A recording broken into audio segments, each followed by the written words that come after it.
দেখ, অলরেডি তোদের কাছে খবর চলে গেছে, তোরা খবর পেয়ে গেছিস যে এইবারের 2026-এর আবার রিনিট হতে চলেছে। আমি ক্লাসে ছিলাম, তো সেই জন্য তোদের কাছে ইনফরমেশনটা এখনই পাঠাচ্ছি, দেখে নে। প্রথমেই যেটা বলবো, হাল ছাড়িস না ভাই। দেখ, মন ভেঙে যাওয়ার বা কোনো রকম কোনো কষ্ট পাওয়ার মানে কি হবে স্যার, এই যে চিন্তাটা করা এখন বন্ধ কর। কারণ আমাদের কাছে এখন একটাই রাস্তা, কারণ NTA this is not the end, এটুকু জেনে রাখবেন। এনটিএ কে কি বলা, একটাই জিনিস রিকোয়েস্ট করার, যে এইরকম ধরনের জিনিসপত্র মানে স্টুডেন্টদের ফিউচারটা নিয়ে প্লিজ আর এরকম করবেন না, কারণ এটা খুবই সাংঘাতিক ব্যাপার। 2016তেও একটা এরকম ঘটনা আপনারা দেখতে পেয়েছিলেন, আবার সেটা থেকে শিক্ষা না নিয়ে আবার পরবর্তীকালে আবার 2026এও ঠিক 10 বছর পরের 10 বছরের মাথাতে বলতে গেলে আবার ঠিক একই রকমের একটা ঘটনা আপনারা ঘটালেন। সেটা হচ্ছে কি, রিনিটের ব্যাপার।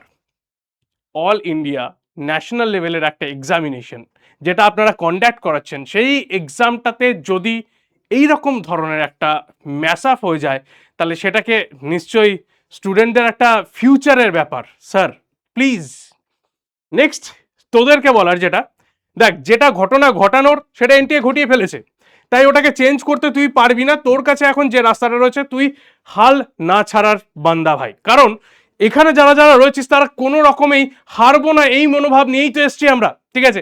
নিটের যেরকমই কোশ্চেন পেপার রিলিজ হয়ে যাক, কোশ্চেন পেপার লিক হচ্ছে, যাই হোক, যেরকম যাই হোক না কেন, ঠিক আছে, তোকে যদি আবার পরীক্ষা দিতে হয়, এই আজকে ডে 0 থেকে তুই আবার স্টার্ট কর এর প্রিপারেশন, ঠিক আছে। ওকে, ছেড়ে দিবি না, যেরকম যেখানে অবধি ছেড়েছিলি সেখানে অবধি। দেখ, প্যানিক করবি না, কারণ যারা ধরনের মোটামুটি 600+ স্কোর করছিলি তারা একবারেই কিছু জানিস না তা কিন্তু নয়, জানিস তোরা, কোনো চাপের কিচ্ছু নেই। তাই তোদের কাছে একটাই বড় দাদার মতন একটা গাইডেন্স দেওয়ার, সেই গাইডেন্সটা হচ্ছে কি, নিজের পেন পেপার বার কর, আবার তার সঙ্গে সঙ্গে আবার এফোর্ট লাগানো স্টার্ট কর। তোদের জন্য, আগেই বলি, তোদের জন্য যদি কোনো রকমভাবে কিছু হেল্প করা যায়, যেমন ধরে নে কিছু যদি কোয়েশ্চেন এক্সট্রা প্র্যাকটিস করানো হয়, যেটা তোদের দরকার পড়বে, দেখ, কমেন্ট সেকশন ডেফিনেটলি ওপেন রয়েছে তোদের জন্য। তোরা ওখানে চাইবি যে স্যার আমাদের এইটা দরকার, এই জিনিসটা দরকার, আমরা ডেফিনেটলি সেটাকে নিয়ে আসার চেষ্টা করব এই চ্যানেলের মধ্যে। তোদের জন্যই এই সমস্ত কিছু, তোদের ফিউচারের জন্যই সমস্ত কিছু তৈরি করা, ঠিক আছে। তো এনটিএরও এইরকম একটা ম্যাসআপ করা উচিত নয়। আর তোদেরকে যেটা বলি সেটা হচ্ছে, হাল ছাড়িস না একদম, ঠিক আছে। দেখ, সিচুয়েশন যেরকমই, আমি একটা কথা বলি যেটা হচ্ছে কি, if life gives you a lemon, make it a lemonade. তাহলে ওই হচ্ছে কেস, ঠিক আছে। তোকে যদি লেবুই ধরায় হাতে, তাহলে ওটা দিয়ে আপাতত লেমনেড বানানোর চেষ্টা কর, তাছাড়া তো আর কোনো রাস্তা তো দেখতে পাচ্ছি না। পড়াশুনোটা আবার ফোকাস কর, যে যে জিনিসপত্রগুলো ছেড়ে দিয়ে একটু রিল্যাক্স হয়ে গেছিলি, সেই রিল্যাক্সেশনটাকে আবার ফিরিয়ে মানে সেই রিল্যাক্সেশনটা ছেড়ে দিয়ে আবার পড়াশোনাতে একটু ফিরে আয়।